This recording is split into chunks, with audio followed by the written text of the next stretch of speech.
अस्सलाम वालेकुम नाजरीन, मैं हूं उमर चीमा। एजाज़ सईद के बगैर वैसे अच्छा ही है कि एजाज़ सईद अभी इधर नहीं है, तो हमें कोई हट के ज़रा हट के मौज़ूआत पर बात करने का मौका मिल रहा है। और ऐसी शख्सियात से हम उनको इनवाइट कर रहे हैं कि जो पहले एजाज़ सईद की मौजूदगी में हम नहीं कर पा रहे थे। और इसी तरह हमारे मौज़ूआत जो हैं वो भी ज़रा डाइवर्स हो गए हैं। तो हमारे आज के प्रोग्राम में जो हमारे गेस्ट हैं उनका नाम है यासिर पीज़ा साहब। वो किसी तारफ़ के मुहताज नहीं हैं, और जिस तरह मैंने ज़रा हटके का इस्तेमाल किया, उनके कालम का नाम भी है ज़रा हटके। और ये बड़े ज़ालिम किस्म के जो है ना ये कालम नगार हैं। पिछले दिनों इन्होंने कोई अ, एक film I the legend of Maula Jatt, तो उस पे इन्होंने एक कालम लिखा और मैंने गलती से वो कालम पढ़ लिया और उसके बाद मैं फ़िल्म देखने चला गया। तो वो कॉलम जो है वो फ़िल्म के दौरान वो मेरे पे वो हावी रहा। और मैं जो है ना मैं आज इसीलिए मैंने इनको बुलाया ताकि वो जो चीज़ मैंने खुद फ़ील की है, या एक ओवरऑल एक रिव्यू, एक बड़ी बहुत ज़्यादा एक फ़िल्म की हाइप भी है। और इसमें कोई शक नहीं कि हमें चाहिए फ़िल्म्स चाहिए, नई फ़िल्म इंडस्ट्री जो है हमारी उसको नई फ़िल्म्स चाहिए, हमारी इंडस्ट्री को ग्रो करना चाहिए। तो ये कैसी फ़िल्म थी, और जो तवक्कुआत थी या जो परसेप्शन है, जो रियलिटी है वो रियलिटी के कितना करीब है ये फ़िल्म। तो मैंने पिज़्ज़ा साहब को दावत दी है। पिज़्ज़ा साहब जो हैं वो बहुत कमाल के कॉलमिस्ट हैं। बड़े एक इनफॉर्मल स्टाइल में एक वो कॉलम भी लिखते हैं, गुफ्तगू भी करते हैं। तो मुझे तो उनका अंदाज़ बहुत अच्छा लगा। आप में से पता नहीं उनके कारी कितने हैं, तो मेरे ख्याल है कि आपको व्यूअर्स तो उनका बनना चाहिए। और मेरे ख्याल है इसके बाद आप उनका कॉलम भी पढ़ेंगे, रोज़नामा जंग में वो पब्लिश भी होता है। तो पिज़्ज़ा साहब, वेलकम टू द शो। और आज जो हमारी बहुत फ़िल्म है शुक्रिया, हम बात उर्दू में कर रहे तारीफ़ हैं। कर दी है। और जो फ़िल्म है वो पंजाबी में है, तो मेरे ख्याल है कि हम दोनों चीज़ें जो है ना इसको बाइलिंगुअली कर लेते हैं। तो आपकी मर्ज़ी है, यानी कि लेकिन ये जी, है जी, कि बेशक। आप ज़रा बताइए कि आपको कैसी लगी ये फ़िल्म? असल में चीमा साहब, ये जो फ़िल्म थी ना, द लेजेंड ऑफ मौला जाट, इसकी जिस तरह से आपने कहा ना, हाइप बड़ी क्रिएट हुई और बहुत सारे जो भारतीय फ़िल्म साज़ थे, उन्होंने भी कहा कि हमने ये देखनी है, इसकी प्रोडक्शन क्वालिटी बहुत अच्छी लग रही है। तो इसी हाइप में ही हम भी वो फ़िल्म देखने गए थे। असल में इस फ़िल्म को देखने वाले 2 तरह के लोग हैं। एक वो हैं, जो आपके और कुछ मेरी नस्ल से ताल्लुक़ रखते हैं, जिन्होंने असली मौला जाट देखी हुई है पंजाबी की। और दूसरे वो हैं जिन्होंने वो असली वाली मौलाजट नहीं देखी हुई। और मैं आपको एक मज़े की बात बताऊँ, कुछ लोग ऐसे भी हैं जिनको पता ही नहीं है कि एक असली मौलाजट भी थी। ऐसे लोग भी हैं जिन्होंने ये फ़िल्म देखी है, द लेजेंड ऑफ मौलाजट। तो जिन्होंने तो वो असली वाली मौलाजट नहीं देखी, तो उनको ये फ़िल्म पसंद आएगी, या उनको ही ये फ़िल्म पसंद आ रही है। और उसकी बहुत सारी वजूहात हैं जो हम डिस्कस भी करेंगे।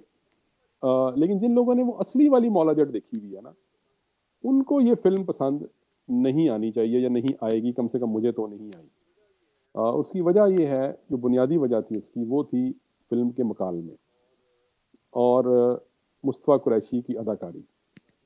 ज़ाती तौर पे मैं वैसे तो सुल्तान राय का फ़ैन था। बहुत ज़बरदस्त वो बंदा था ज़ाती तौर पे भी, बहुत ही हम्बल और यानी कि बहुत डाउन टू अर्थ आदमी था वो बंदा। खुदा उसको जन्नत नसीब करे। लेकिन इस फ़िल्म मौला जाट में असली वाली में तो मुस्तफ़ा कुरैशी साहब की जो एक्टिंग थी, वो बहुत मतलब कमाल की एक्टिंग थी। उससे ऐसी एक्टिंग मेरा ख़्याल है फिर कभी हुई नहीं। तो वो जो 2 ख़ास बातें थी मौला जाट की, एक मुस्तफ़ा कुरैशी की एक्टिंग और एक नासिर अदीब के मकालमे, वो उस फ़िल्म को अमर कर गए। तो यही 2 चीज़ें थी जो मैं भी इस फ़िल्म में भी ढूँढता था। अब आप लाख कहते रहें इस फ़िल्म के बनाने वाले या देखने वाले कि जी इसका वो पुरानी से ताल्लुक कोई नहीं, ये एक नई तरह की फ़िल्म है, ये एक नए दौर की फ़िल्म है। वो लेकिन लामहला जब आप उसका नाम यूज़ कर रहे हैं, तो आपको उस पुरानी मौला जट से तो कंपैरिज़न करना ही पड़ेगा ना। तो जब हम वो मवाज़ना करते हैं, तो उसमें जो मकालमे का जो पहलू है, वो तो बहुत कमज़ोर है। हालाँकि मकालमे इसके भी नासिरुद्दीन ने लिखे हैं। लेकिन वो जो मकालमे आज से 43 साल पहले मौला जट के लिखे गए थे, उस जैसे मकालमे तो मेरा ख़्याल है दोबारा किसी फ़िल्म के लिखे ही नहीं गए। एक तो बात ये। अब रह गई बात मुस्तफ़ा कुरैशी की। तो वो जो कैरेक्टर था इसका, नूरी नथ का, वो जो मुस्तफ़ा कुरैशी ने निभाया, वो भी कमाल का किरदार था जो उन्होंने निभाया। बहुत ही उम्दा और लाजवाब अदाकारी थी जो उन्होंने की। एक अजीबो-गरीब किस्म का उन्होंने विलन का कैरेक्टर जो था वो उसमें उसकी अपनी शनाख्त बनाई उन्होंने। इस फ़िल्म में वो कैरेक्टर जो था वो हमज़ा अली अब्बासी ने निभाया, और मैं ये समझता हूँ कि उन्होंने भी अच्छा किरदार निभाया। बल्कि अगर आप सच पूछें तो अगर वाहिद कोई अदाकार मुझे फ़िल्म में पसंद आया जिसने अपने किरदार के साथ इंसाफ़ किया, तो वो हमज़ा अली अब्बासी ही था अदाकार। तो ये तो मेरी इनिशियल राय है फ़िल्म के बारे में जो आपने मुझसे पूछी। अच्छा, अगर आप इनका कंपैरिज़न करते हैं तो हमारे नाज़रीन के लिए, जिस तरह आपने कहा कि बहुत सारे लोग ऐसे हैं कि जिन्होंने असली वाली नहीं देखी हुई, अभी देखी है। तो अगर उनके ज़हन में ये सवाल आए कि असली में क्या था जो इसमें नहीं है, या डायलॉग के हवाले से या बाकी कंटेंट के हवाले से, तो किस तरह आप इसको डिफरेंशिएट करेंगे? देखें जो ये बात जो मैंने बात की ना कि बहुत सारे लोगों ने असली मौला जाट नहीं देखी, मुझे तो लगता है इस जो लेजेंड ऑफ मौला जाट में जिन्होंने काम किया उनमें से भी बहुत सारे लोगों ने नहीं शायद वो देखी अभी तक, मुझे ये लगता है यार। एनीवे, अच्छा वो एक तो जैसे मैंने दो फ़र्क आपको बताए मुकालमों का, फिर वो जो फ़िल्म थी पुरानी, ज़ाहिर है वो उस ज़माने में 80s में बनी थी। 7-8 लाख रुपए के बजट से वो फ़िल्म बन गई थी। अब आप कहेंगे कि 7-8 लाख रुपए उस ज़माने में उतनी ही रकम होगी, नहीं, उतनी रकम नहीं थी। अगर आप उसको कन्वर्ट भी करें, तो वो इतनी मालियत की फ़िल्म बिल्कुल नहीं थी, वो एक सस्ते बजट की फ़िल्म थी। ये जो फ़िल्म है, ये 50 करोड़ में बनी है। वो अगर उसको कन्वर्जन रेट भी लगाएँगे, तो ये उस तरह से उतनी महँगी फ़िल्म वो नहीं थी। इसके बावजूद मैं समझता हूँ जो इस फ़िल्म का प्लस पॉइंट है, the legend of Maula Jatt का, वो इसकी प्रोडक्शन वैल्यू। मैंने इतनी आला प्रोडक्शन वैल्यू की फ़िल्म पाकिस्तान की कोई नहीं देखी, सच्ची बात है। यानी इस कैटेगरी में the legend of Maula Jatt के नंबर पूरे हैं। मतलब आप इस फ़िल्म को बैनुल अक़वामी मेयार की फ़िल्म कह सकते हैं प्रोडक्शन वाइज़। जो जिस तरह से उन्होंने उसमें जो फाइट सीन है, जो उन्होंने वो पिक्चराइज़ किए हैं, मुझे मैंने सुना है कि वो कोई थाईलैंड से उन्होंने ख़ास तौर पे इंस्ट्रक्टर और फाइटर्स मंगवाए थे, जिन्होंने ये फाइट सीन जो है वो किए, लड़ाई-बड़ाई की जो मनाज़िर जिनको हम कहते हैं। इसी तरह जो उसकी पंजाब जो उन्होंने दिखाया है, वो भी बड़ा खूबसूरत है। उसका जो लैंडस्केप दिखाया उन्होंने और जो उसकी पुरानी महल्लात दिखाए हैं, वो भी बहुत खूबसूरत हैं। यानी उसके साथ भी उन्होंने पूरा इंसाफ़ किया। जो उन्होंने सेट लगाया, उस पर भी उन्होंने बहुत पैसे खर्च किए और बड़ा खूबसूरत सेट उन्होंने लगाया है। गाँव का सेट लगाया और कहीं भी उन्होंने यानी कंजूसी नहीं हुई। यानी आप एक फ़िल्म देखने जाते हैं, तो आपको पता लगता है कि इस फ़िल्म पे पैसे लगे हैं।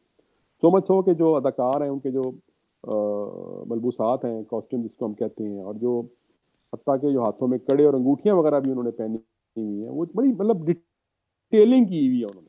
तो ये सारे इस फ़िल्म के प्लस पॉइंट है, जो ये प्रोडक्शन वैल्यू जो है, ये इन सब के ये जो है इनके प्लस पॉइंट है। प्लस ज़ाहिर है कि बिलाल अशारी एक क्रिएटिव बाप के बेटे हैं, तो उन्होंने भी जो अपनी डायरेक्शन के जौहर दिखाए हैं उसमें, उसमें भी उनको दाद देनी चाहिए।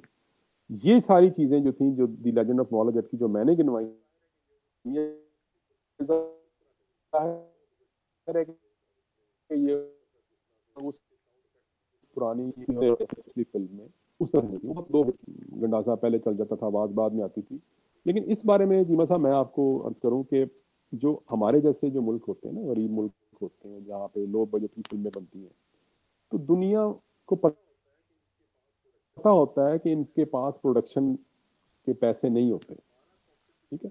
लिहाज़ा हमारा कॉम्पिटिशन दुनिया की फ़िल्मों में प्रोडक्शन के हवाले से कभी भी नहीं होता, ना हो सकता है।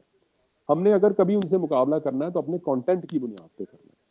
तो मेरा ये ख़्याल है कि बड़ी अच्छी बात है, फ़िल्में हर तरह की बननी चाहिए, लेकिन ज़्यादा तवज्जो हमें प्रोडक्शन से ज़्यादा कंटेंट पे देनी चाहिए। और इसी तरह हम दुनिया से कम्पीट कर सकेंगे। प्रोडक्शन में हम नहीं हॉलीवुड का मुकाबला या बॉलीवुड का कर सकेंगे, कंटेंट में अलबत्ता कर सकते हैं। ये मेरी राय है। तो कंटेंट आपको कैसा लगा? मैंने अर्ज़ किया ना, the legend of Maula Jatt में कंटेंट वाइज़ उसकी कहानी में कुछ झोल थे। मिसाल के तौर पे जो दुश्मनी दिखाई हुई है, मौला जट जो है वो बचपन से ही ट्रॉमे का शिकार है, क्योंकि उसके माँ-बाप को वो नत ख़ानदान वाले कत्ल कर देते हैं, ये समहाउ बच जाता है। तो उसके बाद वो उसके दिमाग के ऊपर इतना यानी इसका असर होता है कि वो बोल नहीं सकता। अच्छा, ये भी अब एक फिल्म में आपको आप मजे की बात बताऊं कि इन्हीं फिल्म का जो हीरो है तकरीबन इंटरवल तक उसने कोई मुकालमा ही नहीं बोला। हाँ। तकरीबन यानी कि इंटरवल से जरा पहले एक आधा मुकालमा उसका को है, और इंटरवल के बाद भी मौसूफ जो है वो तकरीबन चुप ही रहे हैं। हम्म। यानी मौला जट फिल्म का नाम है, उसका हीरो है एक मौला जट, और वो एक यानी आप लड़ाई भड़ाई वाली फिल्म है वो, और उसका हीरो आप जरा मुकालमे तो निकालें कितने, बहुत थोड़े मुकालमे, इंटरवल तक तो समझे है ही कोई नहीं। अच्छा, फिर वो इतने ट्रॉमा में रहा, उसके दिमाग में था कि उसके माँ बाप को कत्ल कर दिया नत खानदान ने। अच्छा, फिर वो उनसे माफी मांगने भी पहुंच गया यकदम, जिसकी मुझे समझ नहीं आई क्यों पहुंच गया, क्योंकि वो जो उसके गांव वाले थे उन्होंने मजबूर किया कि तुम जाके माफी मांगो। अच्छा भाई, गांव वालों ने क्यों मजबूर किया? हालांकि गांव वालों को तो शुक्रगुजार होना चाहिए था मौला जट का, कि वो नूरी नाथ जो रोजाना उनके बदमाश आके उनकी लड़कियों को उठा के ले जाते थे, तो अब एक पैदा तो हुआ वो बंदा जो उनका सामना कर सकता था। ये भी मतलब मुझे इन कंटेंट वाइज मुझे ये जो कॉन्ट्रडिक्शन थी ना, मुझे इनकी समझ नहीं आई। अच्छा, फिर हुमैमा मलिक ने एक किरदार किया नूरी नथ की बहन का। अच्छा, वो जो उसने लिबास उसमें पहना, वो तो लगता था जैसे कोई पेरिस फैशन वीक में वो कैटवॉक कर रही है। वो कौन से पंजाब में इस तरह का लिबास पहना जाता जैसे उसने वो पहना। अच्छा, फिर वो ऐसी लड़की थी जिसको बचपन में उसका बाप जिंदा दफनाना चाहता था, और फिर वो यकदम समहाउ इतनी एम्पावर्ड हो गई कि उसने भरी महफिल में एक बंदे का सर काट दिया तकरीबन खाम खा। तो ये अजीब सी बातें हैं। फिर वो मतलब जो जिनकी कोई वायलेंस बहुत ज्यादा है, अननेसेसरी वायलेंस था फिल्म में, ठीक है इसकी रिक्वायरमेंट भी थी, ओरिजिनल मौला जट में भी था, लेकिन इसमें जिस तरीके से दिखाया गया वायलेंस, कुछ मेरा ख्याल है कि वो बहुत ब्रूटल किस्म का था शायद। और फिर एक बात जो मुझे बहुत पहली, अगर आप फिल्म देखने जाएं तो वो लगता है फिल्म जो है ना वो अंधेरे में बनी है, यानी बहुत यानी दिन की रोशनी बहुत कम है, और जहाँ दिन के मनाजिर भी हैं वहाँ भी बहुत ग्लूमी सा एटमोसफियर है फिल्म में, अंधेरा ज़्यादा लगता है। पता नहीं ये क्या उन्होंने शायद ये बात नोट नहीं की, मुझे नहीं पता। लेकिन हैविंग सेड दैट, मैं इस बात पर बहरहाल खुश होता हूँ जब पाकिस्तान में कोई भी फिल्म अच्छी बनती है, या फिल्म ही बनती है। हम तो इस पर भी खुश होते हैं, शुक्र करते हैं कि चलें कुछ फिल्में तो बनी। हालांकि आपको याद होगा कि 80 और 90 की दहाई में इसी मुल्क में एक साल में 150-200 फिल्में बनती होती थी, और ईद के दिनों में आपको याद होगा कि अखबारों में 3-4 सफ़ों के इश्तहार होते थे नई और पुरानी फिल्मों के। अब तो वो ख़त्म ही होगी सारी बातें। लिहाजा मैं तो फिर भी अप्रिशिएट हमें करना चाहिए कि फिल्म बनी और इसने बिजनेस भी बहुत किया, इसने रिकॉर्ड तोड़ दिए सारे। लेकिन बहरहाल हम चूंकि इसको कंपेयर कर रहे हैं पुरानी मौला जाट से, तो ये बातें तो फिर हमें करनी पड़ेगी। नहीं, ਤੁਹਾਡਾ ਮਤਲਬ ਹੈ ਕਿ ਹੁਣ ਗੱਲਾਂ ਪਹਿਲੇ ਵਾਲੀਆਂ ਨਹੀਂ ਰਹੀਆਂ। ਉਹ ਅਸਲ 'ਚ ਮੈਂ ਜਿਹੜੀ ਗੱਲ ਤੁਹਾਨੂੰ, ਅੱਛਾ ਹਾਂ, ਇਹ ਪੰਜਾਬੀ ਦੀ, ਚਲੋ ਪੰਜਾਬੀ ਸਵਾਲ ਕੀਤਾ, ਮੈਂ ਇੱਕ ਪੰਜਾਬੀ ਵਾਲੀ ਗੱਲ, ਉਹ ਜਿਹੜੇ ਐਕਟਰ ਨੇ ਸਾਰੇ, ਫਿਲਮ ਪੰਜਾਬੀ ਦੀ, ਸੂਬਾ ਪੰਜਾਬ ਦਾ, ਮਾਹੌਲ ਪੰਜਾਬ ਦਾ, ਦੁਸ਼ਮਣੀ ਪੰਜਾਬ ਦੀ, ਔਰ ਸਾਰੇ ਇੰਜ ਪੰਜਾਬੀ ਬੋਲ ਰਹੇ ਨੇ ਜਿਵੇਂ ਆਕਸਫੋਰਡ ਤੋਂ ਪੜ੍ਹ ਕੇ ਆਏ ਨੇ। ਅੱਛਾ, ਇਹ ਮੈਨੂੰ ਸਮਝ ਨਹੀਂ ਆਈ ਕਿ ਇਹ ਕਿਸ ਕਿਸਮ ਦਾ ਇਹਨਾਂ ਦਾ ਯਾਨੀ ਕੋਈ ਇਨਫੀਰੀਅਰਿਟੀ ਕੰਪਲੈਕਸ ਹੈ ਕਿ ਅੱਛਾ ਇਨ ਫੈਕਟ ਉਹਨਾਂ ਚੋਂ ਜਿਹੜੇ ਇੱਕ ਦੋ ਲੋਕ ਐਸੇ ਨੇ ਜਿਹੜੇ ਕਿ ਲਾਹੌਰ ਦੀ ਜਿਨ੍ਹਾਂ ਦੀ ਜੰਮਪਲ ਹੈ ਪੰਜਾਬ ਦੀ, ਉਹਨਾਂ ਚੋਂ ਇੱਕ ਤੇ ਗਾਲਬਨ ਗੁਲਾਮ ਅਹਿਮਦ ਪਰਵੇਜ਼ ਸਾਹਿਬ ਦਾ ਨਵਾਸਾ ਹੈ ਸ਼ਾਇਦ, ਔਰ ਇੱਕ ਉਹ ਬੇਟਾ ਹੈ, ਉਹਦਾ ਪੁੱਤਰ ਹੈ, ਜਿਹੜੀ ਸਾਡੀ ਐਕਟਰੈਸ ਨਹੀਂ ਹੈ, ਸਮਾਂ ਮੇਰੇ ਦਿਨ ਚ ਨਾਮ ਸਕਿਪ ਕਰ ਗਿਆ, ਉਹਨਾਂ ਦਾ ਬੇਟਾ ਹੈ ਖੈਰ, ਤੇ ਉਹ ਤੇ ਪ੍ਰੋਪਰ ਯਾਨੀ ਪੰਜਾਬੀ ਨੇ, ਉਹਨਾਂ ਨੇ ਵੀ ਉਸ ਤਰ੍ਹਾਂ ਪੰਜਾਬੀ ਠੀਕ ਨਹੀਂ ਬੋਲੀ ਮੇਰੇ ਹਿਸਾਬ ਨਾਲ ਜਿਹੜੀ ਉਹਨਾਂ ਨੂੰ ਬੋਲਣੀ ਚਾਹੀਦੀ ਸੀ। ਔਰ ਬਾਕੀ ਫਵਾਦ ਖਾਨ ਵਗੈਰਾ ਤਾਂ ਖੈਰ ਪੰਜਾਬੀ ਹੈ ਹੀ ਨਹੀਂ। Hamza Ali Abbasi is the only exception ਮੈਂ ਕਹਾਂਗਾ ਕਿ ਜਿਹਦੀ ਪੰਜਾਬੀ ਵੀ ਠੀਕ ਸੀ, ਔਰ ਉਹਦੀ ਇੱਕ ਹੋਰ ਉਹਦੀ ਗੱਲ ਉਹਦੇ ਹੱਕ 'ਚ ਜਾਂਦੀ ਹੈ ਕਿ ਉਹਦੇ ਕੋਲ ਮੁਕਾਲਮੇ ਐਸੇ ਆਏ ਸਨ ਜਿਹੜੇ ਪੁਰਾਣੀ ਫਿਲਮ ਦੇ ਵੀ ਹੈਗੇ ਸਨ, ਯਾਨੀ ਉਹਨੂੰ ਇਹ ਮਾਰਜਨ ਦਿੱਤਾ ਗਿਆ ਨਾਸਿਰ ਅਦੀਬ ਨੇ ਕਿ ਉਹਨੂੰ ਕੁਛ ਮੁਕਾਲਮੇ ਮੁਸਤਫਾ ਕੁਰੈਸ਼ੀ ਦੇ ਦਿੱਤੇ, ਬਾਕੀ ਕਿਸੇ ਨੂੰ ਨਹੀਂ ਦਿੱਤੇ। ਸੋ ਇਹ ਵੀ ਉਹਦੇ ਕਰੈਕਟਰ ਨੂੰ, ਫਿਰ ਉਹਦੇ ਕਰੈਕਟਰ ਦਾ ਜਿਹੜਾ ਗੈਟਅਪ ਸੀ ਨਾ, ਉਹ ਮੈਨੂੰ ਤੇ ਯਾਦ ਆਇਆ ਕਿ ਜਿਵੇਂ ਕੋਈ ਰਾਸਪੁਟੀਨ ਦਾ ਕਰੈਕਟਰ ਬਣਾਇਆ ਉਹਨਾਂ ਨੇ, ਗੈਟਅਪ ਜਿਹੜਾ ਮੈਂ ਦੇਖਿਆ ਉਹਦਾ ਹੁਲੀਆ ਵਗੈਰਾ। ਬਟ ਖੈਰ ਐਨੀਵੇ ਇਹ ਤੇ ਇੱਕ ਅਲੱਗ ਗੱਲ ਹੈ। ਲੇਕਿਨ ਦਿਸ ਯੈਸ, ਇਹ ਜਿਹੜੀ ਪੰਜਾਬੀ ਵਾਲੀ ਗੱਲ ਸੀ, ਮੈਨੂੰ ਸਭ ਤੋਂ ਜ਼ਿਆਦਾ ਇਤਰਾਜ਼, ਅਗਰ ਕੋਈ ਤੁਸੀਂ ਕਹੋ ਕਿ ਇਤਰਾਜ਼ ਕੀ ਹੈ, ਉਹ ਇਹ ਹੈਗਾ ਕਿ ਇਹਨਾਂ ਨੇ ਪੰਜਾਬੀ ਠੀਕ ਨਹੀਂ ਬੋਲੀ ਫਿਲਮ ਦੇ ਵਿੱਚ। ਸੋ ਇਹ ਇਸ ਤਰ੍ਹਾਂ ਹੀ ਲੱਗਿਆ ਮੈਨੂੰ ਕਿ ਜਿਵੇਂ ਇੰਡੀਅਨ ਫਿਲਮਾਂ ਤੁਸੀਂ ਦੇਖਦੇ ਹੋ ਨਾ, ਉੱਥੇ ਚੰਗਾ ਭਲਾ ਆਮਿਰ ਖਾਨ ਵਰਗਾ ਐਕਟਰ ਵੀ ਜਿਹੜਾ ਹੈ ਉਹ ਪੰਜਾਬੀ ਠੀਕ ਨਹੀਂ ਬੋਲਦਾ, ਬਈ ਤੁਸੀਂ ਉਹ ਕਰੈਕਟਰ ਜਿਹੜਾ ਕਿਸੇ ਪੰਜਾਬੀ ਨੂੰ ਦੇ ਦਿਓ, ਉਹ ਠੀਕ ਪੰਜਾਬੀ ਬੋਲ ਲਏਗਾ। ਤੁਸੀਂ ਕਿਉਂ ਐਸੇ ਬੰਦੇ ਨੂੰ ਕਰੈਕਟਰ ਦਿੰਦੇ ਹੋ ਜਿਹਨੂੰ ਪੰਜਾਬੀ ਬੋਲਣੀ ਨਹੀਂ ਆਉਂਦੀ? ਇਸ ਤਰ੍ਹਾਂ